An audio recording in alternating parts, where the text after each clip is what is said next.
What is up, you guys? Today I have a pretty big announcement.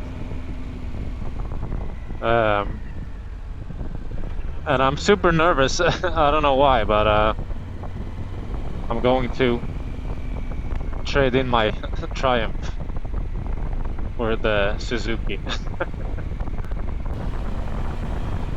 Just because it felt right for me, personally. So,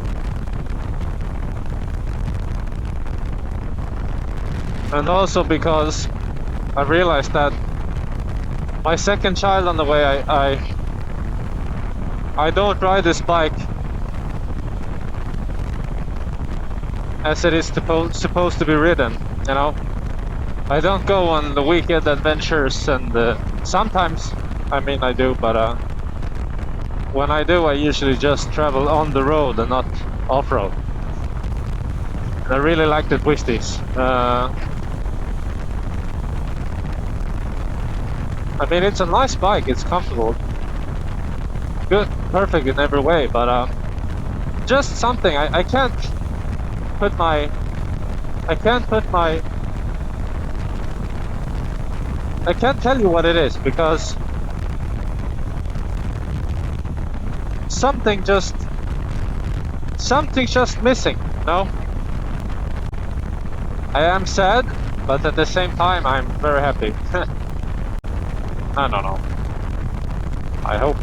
I feel like I'm making the right decision though. So it's not just,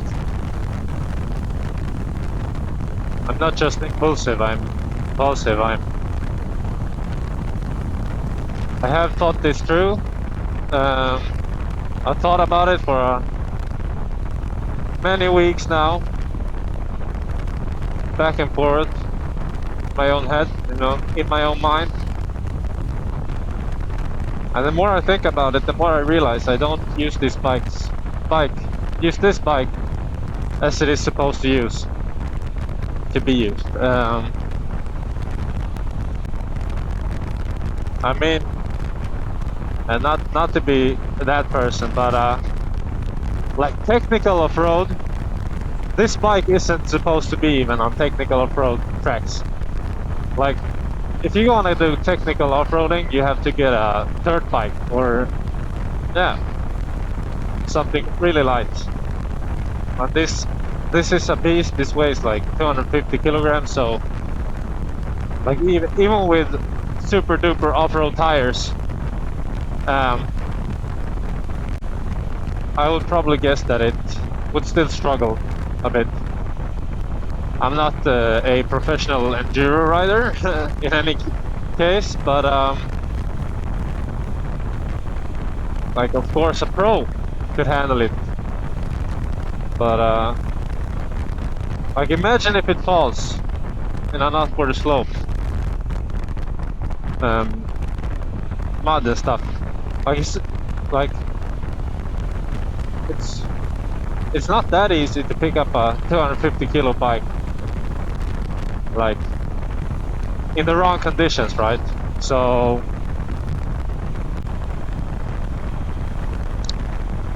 just small things as well. I can tell you that the weight, you can definitely feel the weight, like stationary.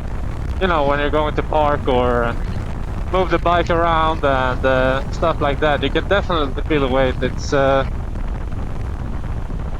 quite a bit annoying, to be honest.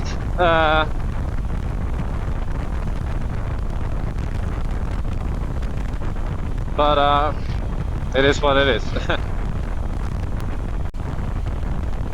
And the thing about adventure bikes, it's as they say, like, you buy into the dream. You buy into the dream that you can go any place, anytime. But in reality, it's not like that. I can't just go. And to be honest, like, the most off-roading I do, it's only hard-packed gravel roads as well. So, and I mean, even the Suzuki can handle that. Even if it's on the 100% road tires, not 70-30 or 80-20.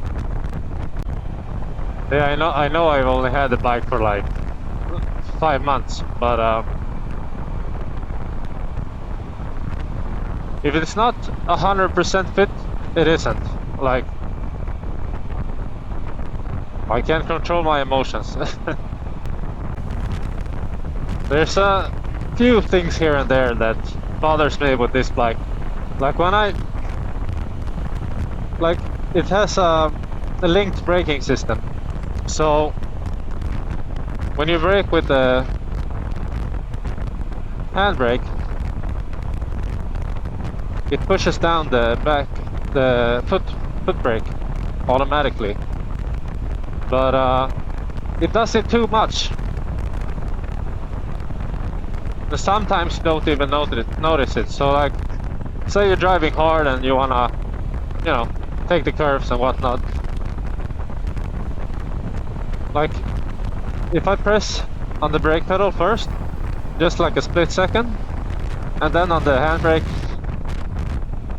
I can feel the foot brake press down automatically. And I mean, it's a nice feature, but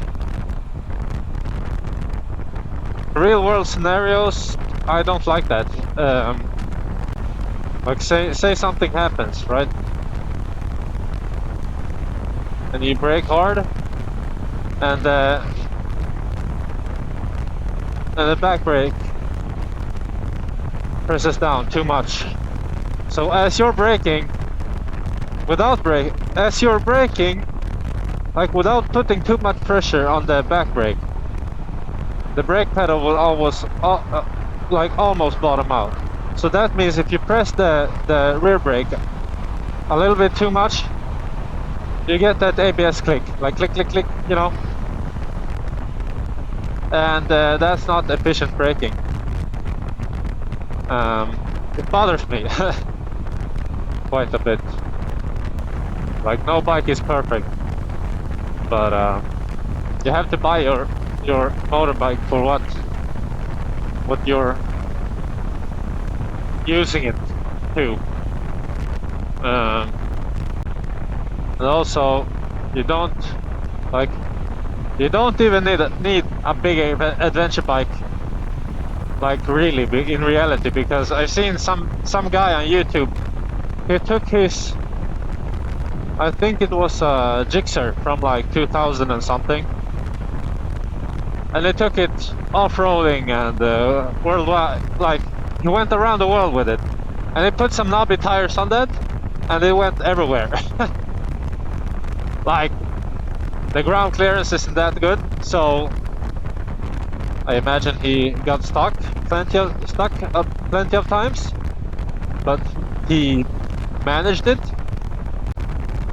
I thought that kind of riding would be fun, but I haven't even actually tried to go and, you know, do that kind of riding. I like driving on the road. I like driving on the twisty roads. I don't know the English word for it, but that type of road. Oh, gonna crash? Nope.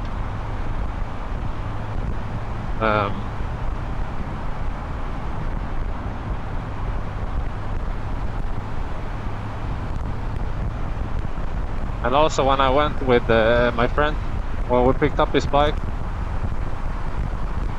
like, yeah, it was cozy driving on gravel roads, but it was kind of a bit boring, you know. You're just going there, sitting on a gravel road, like doing nothing. It's not active driving, you know. Like, it wasn't boring driving with my friend. That's not what I'm saying, but like the gravel road, they were not I didn't like it as much as I thought I would, you know. And the good thing about the Suzuki is, as I told you, the air hits me right under my helmet, so I get no buffeting whatsoever. Like, even if I put the screen up or down, it goes from my chin, like hitting my helmet on the chin, to hitting my forehead on the helmet. So I can't get away from that buffeting unless I get a extended, like, a little screen. And that's just ugly. I mean, it looks really bad. And also I have to admit that I have had time to ride my bike, like, this summer.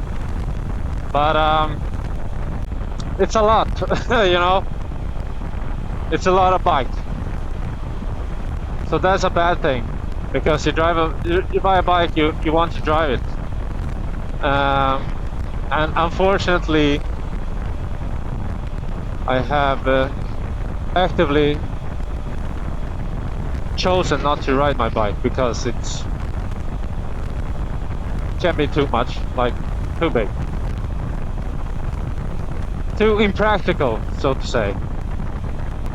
And also, the Suzuki, for me, it felt like 100%. Like, it's everything I imagined a bike would be when I took the driver's license.